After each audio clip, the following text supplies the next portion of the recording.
The Golden Wolflord is a boss who's notoriously frustrating to face in the Spiral Abyss because of how much time it wastes.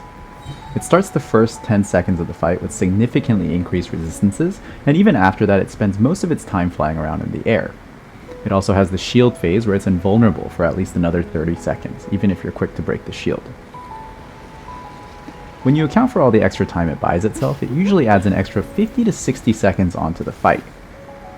This means even if you can clear the other half in 1 minute and save 2 whole minutes for this boss, you really only have about 60 to 70 seconds to actually deal damage. This is only 3 to 4 rotations worth of damage for most teams, which leads me to my first point, picking the right team for this boss. There are 2 general categories of teams that I think are good for tackling this boss. The first are teams that can deal continuous damage to the boss from a distance, effectively bypassing the need to wait for the vulnerability windows. These are usually teams that are built around some long-range damage dealers such as Yoimiya, Wanderer, or Nahida. Out of this category of teams, I would say the Nahida Hyperbloom team with Kuki and Barbara is probably the most budget option and also one of the easiest to pilot. The team is extremely consistent, and as long as you have Nahida and Kuki built properly with their respective EM builds, the team just kind of does the work for you.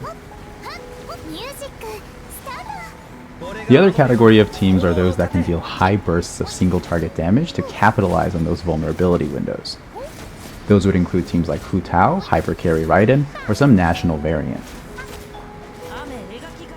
The example that I'll be using in this video is with a mostly standard national team, which leads me to my second point, timing the vulnerability window correctly. When I'm helping players who are struggling with this boss, this is probably the most common mistake I see.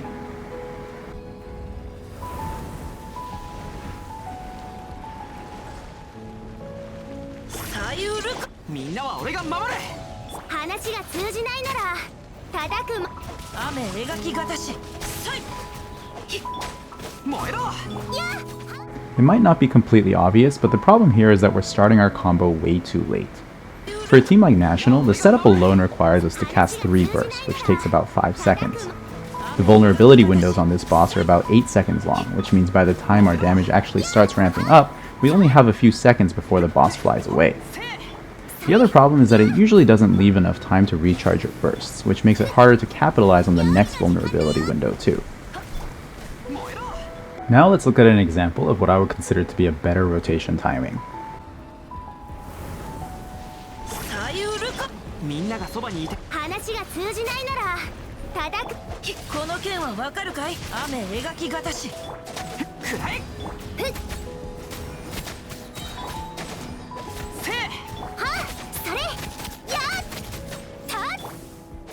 Notice how early I start my combo.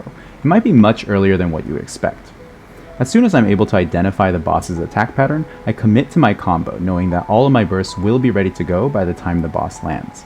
This allows me to deal nearly the full potential of my team's damage and bring the boss into its shield phase with just a single rotation. This also gives me plenty of time to recharge my bursts while the boss is grounded, so I'm ready to go for my next rotation. At face value, this is a really simple change. All we're really doing is just starting our rotation 4 or 5 seconds earlier than what we normally would. But given how short the vulnerability windows are, those few extra seconds can be the difference between phasing the boss with just 1 rotation versus 2 rotations. When you only have about 3 rotations worth of time to fight the boss, being able to phase it 1 rotation earlier is a huge deal.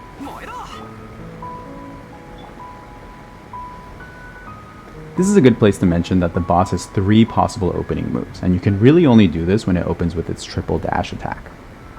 The Skull Missile attack will keep the boss in the air the entire time, so melee teams won't be able to reach it. And the Tail Swipe attack doesn't have a very long windup, so we don't really have enough time to set up our bursts. This takes me to my next tip, which is going to be really annoying to hear, so I apologize, but here it is.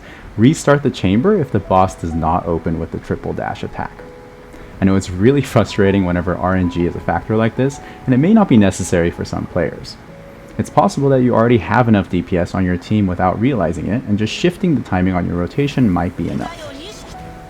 But if you've already got the timing right, and you're doing your rotation correctly, and you still don't have enough DPS, that's when we can start rolling the dice with the opener. When the boss opens with the triple dash, we're able to get 1 extra rotation in, which does make a big difference in our clear time. Fortunately, the second move will always be the laser attack, which is a vulnerability window in itself. So even if we don't get the triple dash attack on the opening, we're at least guaranteed to get our combo off on the second move at the latest. The same philosophy applies with the laser attack. We want to start our combo way before he actually starts firing the laser so that we can maximize the window where we deal damage.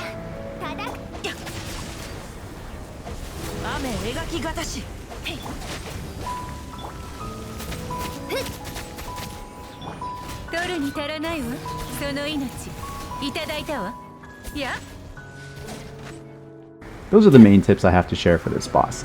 Hopefully they help save at least a little bit of time when you're fighting the Wolflord. As frustrating as this boss is, I can tell you that once you've got the right teams and get used to the timings, you will be able to clear it like clockwork. The builds for my national team and Nahida Hyperbloom team will follow shortly in case you're wondering about those. As always, thank you so much for watching.